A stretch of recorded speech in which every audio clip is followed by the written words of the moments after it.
Gratitude suprême à l'univers, gratitude suprême à tous mes ancêtres et à tous mes abonnés. Je suis ravi de vous avoir dans cette nouvelle vidéo qui est la troisième d'ailleurs de notre émission AES, qui veut dire l'approche de l'éducation spécifique, un système mis en place pour accompagner, pour diriger, pour partager de l'expérience uniquement. Et j'invite à toute personne, tout Africain, tout Burkinabé, tout peuple de l'AES de se mettre ensemble pour que nous puissions vraiment mener cette guerre ensemble. Parce que la guerre dont nous vivons aujourd'hui n'est pas seulement physique, elle est aussi morale, elle est aussi éducative, elle est aussi spirituelle, elle est sociale, elle est économique, elle est sur tous les plans. Et c'est nous, le peuple moyen, qui devons nous lever pour nous mettre ensemble, pour avoir la même vision, pour être en cohésion totale, pour réunir notre énergie cosmique universelle, pour pouvoir apporter notre soutien à tous nos dirigeants de tous nos différents pays. Donc c'était de passage et je tiens également une minute de silence pour toutes ces personnes qui sont au front, je vais dire qui sont dans les frontières, qui luttent jour et nuit pour notre sécurité. Et je leur dis merci. Aujourd'hui, vous voyez que je viens de souligner un point de très important et je pars de ce point-là pour vous partager le thème même de la vidéo d'aujourd'hui. C'est pour vous parler de la sécurité.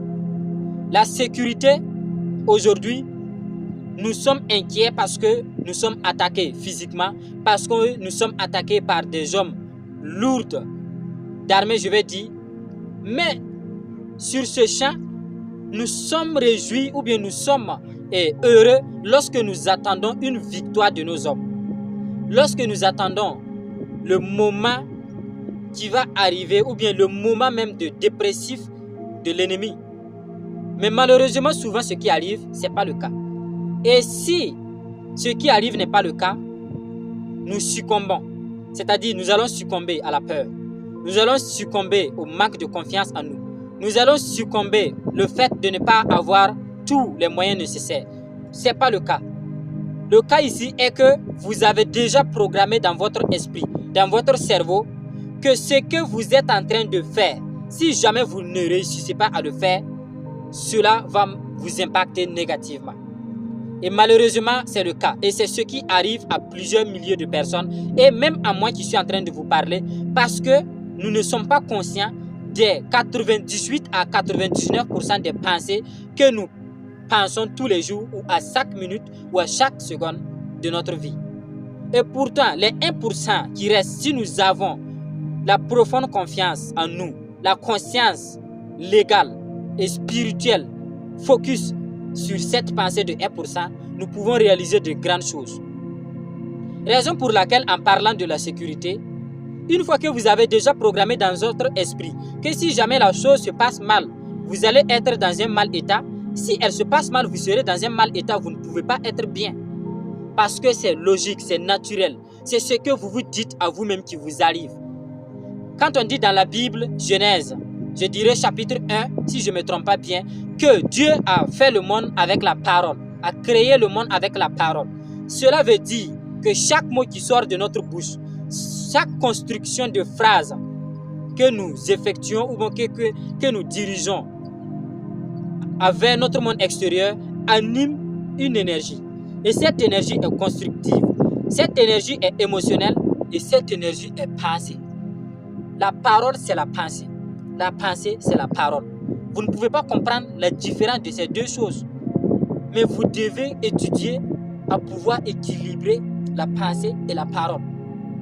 Généralement, quand on arrive à dire quelque chose qu'on ne voulait pas dire brusquement, on a souvent l'envie d'avoir des retours de ceux-là qui sont au présent, qui nous disent « Mais pense quand tu parles, c'est-à-dire réfléchis quand tu parles. » Mais moi, je vous dirais plutôt, réfléchissez même complètement avant de penser à vouloir parler. Parce que cela est une chose très différente. Pour ne pas avoir une sécurité négative dans votre vie. La sécurité que nos soldats, que nos FDS, que nos VDP, je les salue d'ailleurs et je les lâche un gros cœur, font aujourd'hui dans les frontières est une sécurité physique. Ces mêmes personnes ne peuvent pas être là pour votre sécurité morale, pour votre sécurité éducative, pour votre sécurité sociale. Ce n'est pas possible. Je vous ai dit que notre cerveau n'est pas une outil à multitâche. Ils ne peuvent pas combattre à un lieu et être en même temps à un lieu donné. Nous devons être aussi des VDP ou des FDS dans notre ville. Soyons les propriétaires de notre esprit. J'aime dire que ne laissez personne marcher dans votre esprit avec des pieds sales. Et cela veut dire que la guerre qui se mène dans le monde physique, il y a une guerre qui se mène également dans le monde spirituel que vous ne voyez pas. C'est comme la guerre de communication que notre cher président aime le dire et le répéter tous les jours. Que nous devons faire attention avec tout ce que nous-mêmes nous disons, avec tout ce que nous propageons ou bien nous divulguons comme information, autant pour moi. Parce que c'est ce que nous allons dire que l'ennemi va utiliser contre nous-mêmes. C'est ce que nous allons partager que l'ennemi va utiliser contre nous-mêmes. Et je ne parle pas ici seulement de ce que nous sommes en train de subir dans l'insécurité. Non, je parle ça dans tout ce que nous sommes même constitués. Parce que si vous êtes en sécurité avec vous-même, si vous prenez soin de votre esprit, de votre corps, de votre personnalité, vous allez voir que vous ne pouvez pas aller prendre une arme contre votre frère. Et malheureusement, quand on arrête plusieurs de ces terreurs aujourd'hui, on voit que la plupart, ce sont nos propres frères africains. Mais c'est quoi cette chose? Ou bien c'est dû à quoi? À 99%, plusieurs personnes soulignent que c'est le manque de l'atteinte de vraiment la libre consommation personnelle. Et quand on parle de consommation ici, vous devez décomposer ce mot en plusieurs milliers d'autres choses. Il y a des gens, ils vont le faire parce qu'ils manquent de soutien financier. Il y a des gens qui vont le faire parce qu'ils veulent seulement manger. Il y a des gens qui veulent le faire parce qu'ils ont seulement le plaisir de le faire. Il y a des gens qui le font parce qu'ils n'ont pas également cette envie de le faire, parce qu'ils ont été obligés. Et cette sécurité que nous devons mener aujourd'hui est que si nous sommes forts mentalement, si nous sommes en pleine conscience et nous savons qu'un frère burkinabé est mon frère, un frère ivoirien est mon frère, un frère togolais, béninois et tout l'Afrique est mon frère, nous ne prendrons jamais un outil, une arme pour lever contre qui que ce soit parce que nous saurons que nous venons tous de cette même source unique que je vous ai toujours parlé.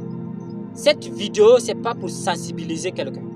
Cette vidéo, je le dédie à moi-même parce qu'une personne n'est pas parfaite. Et je vous dis que si vous voulez que les choses changent pour vous, dans votre entourage, dans votre environnement, il faut que vous-même vous changez. Moi, je suis en train d'adopter ce chemin de changement parce que j'aimerais vraiment que mon monde change. Si vous observez les hommes riches, vous allez dire qu'ils vivent mieux que vous.